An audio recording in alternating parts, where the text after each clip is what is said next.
There are two likely scenarios now in Choksi case, and we are breaking it down for you because while the High Court will pronounce its decision based on hearing an argument from both sides yesterday, where the Dominica government has even said that Choksi should be deported to India, questioned the maintainability of Choksi plea. High Court may not wait for the magistrate court order on Choksi bail plea that was filed there yesterday. So there are different scenarios, and what is scenario number 2? High Court may decide to wait for the magistrate court order.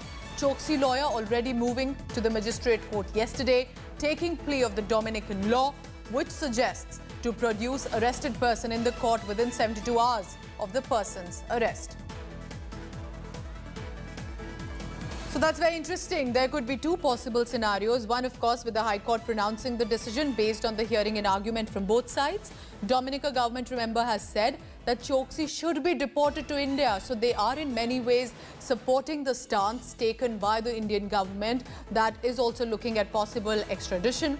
But the second scenario there with regard to the hearing could be that the High Court may decide to wait for the magistrate court order because the legal team of Mehul Choksi already having moved to the magistrate court yesterday, taking the plea of the Dominican law that suggests to produce arrested person in the court within 72 hours of person's arrest. Remember, this is not just about what the Indian government is seeking. There on your screens is a man who was, of course, a huge businessman here in India until 2018.